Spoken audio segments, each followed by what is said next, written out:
Hi everyone, Farhan this side from iFranTech, and here we are again with some fresh and latest iOS 16 concepts, features, and release date. Apple is officially set to take the stage once again, this time starting off WWDC 22 on June 6th, and we expect them to announce the latest versions of macOS, iPadOS, watchOS, tvOS, and of course iOS now. We don't know much at all about any of these platforms as of now, but in this video, we are going to go over what we do know and what we can expect to see in the latest version of iOS 16. Starting off with the latest out of Bloomberg's Mark Gurman, which is that iOS 16 should feature a significant improvement to its notifications.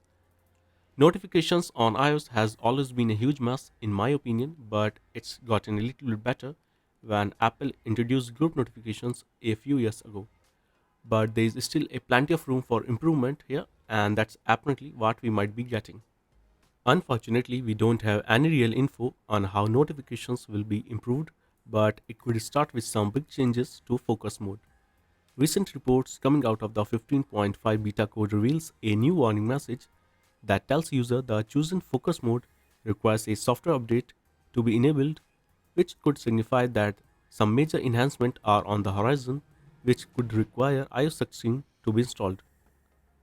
Well, there is a new music app on the horizon and it appears it could launch at WWDC, but for those thinking this is a new redesigned Apple Music app, unfortunately that not might be the case. It's an entirely new standalone app dedicated to classical music.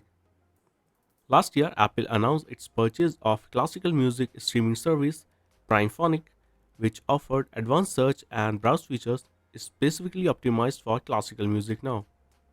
When the first beta of iOS 15.5 recently dropped and was seeded to developers, it contained further sites of Apple Classical iOS and opened this in the new app designed for classical music in the Music app code. It's still possible the app launches before WWDC and perhaps maybe in the next beta of 15.5, but it makes more sense for Apple and just make more sense in my mind to hold off for the keynote, which is slated for a little over a week from now. On the health side, Apple plans to introduce an updated version of the health app that will expand sleep track functionality and medicine management. Apple is apparently developing a medicine management tool that will let users scan their pill bottles into the app, but the initial version of the feature is unlikely to include all of its planned functionality. The health app is also set to gain new women's health features too. There are also a couple of emergency features that could be on the horizon, like car crash detection, which will allow iPhones to detect when a collision has occurred and dial the emergency services automatically. This would likely to have a software side support that's probably be added to the iOS 16. Should Apple decide to move ahead with this feature, coupled with that rumors that Apple is planning to add a satellite-based emergency feature to iPhone 14 models, which could be supported in iOS 16. So if this feature is released, iPhone would be able to send text messages in emergency situations when there is no cell coverage and report major emergencies when the coverage is not available. As well as speaking of the newer iPhones, there could be some slight status bar improvement and changes coming to iOS 16, paving the way for those iPhones without the notch, which is heavily rumored to be the case for the iPhone 14 Pro models that could be coming later this year. Since the iPhones could feature a hole punch or a pill shape and hole punch cutout, there will be a little bit more room at the top of the status bar to work with. So maybe we might see the return of a battery percentage icon, who knows, but there is going to be a little bit more room for the Apple to play around with. So it will be a little intriguing to see what they do with the status bar.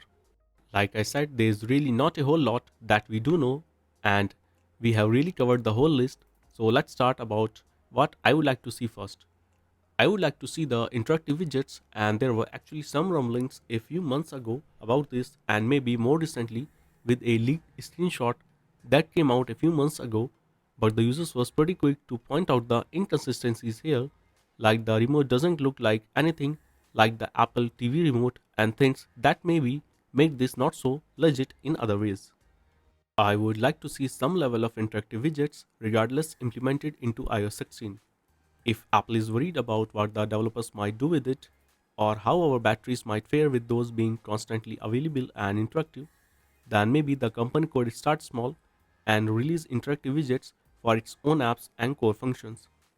A quick launch into a specific function or settings control center stuff on your home screen, being able to skip the track or just plain pause from a music widget would be kinda nice, and that's what I would like to see.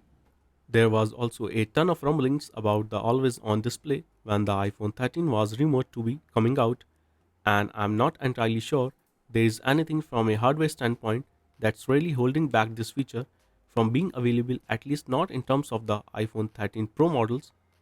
So I don't see why the company couldn't release something like this at WWDC, but it's pretty highly unlikely they do. So I would like to see some level of multitasking and the ability to place widgets anywhere on the home screen. The concept that you are looking at here beautifully shows all the three features that I just mentioned, and I think Apple could do all these things pretty well, if not better, than what you are seeing now. I look forward to hearing from Android users in the comment section about how you could already do this for years on your devices, as I read them with jealous rage. But of course, I would love to hear from you. What do you want to see in the iOS 16? Please let me know in those comment section down below.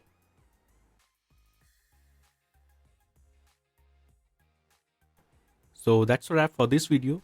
I hope you liked this video and find this useful. So don't forget to leave a like, share the video, and just give a sub to the channel for more such videos and updates. You can also follow me on Instagram handle iFranTech for daily tech bites from the Apple ecosystem. Thanks for watching. My name is Farhan. This is iFranTech, and I'll see you around.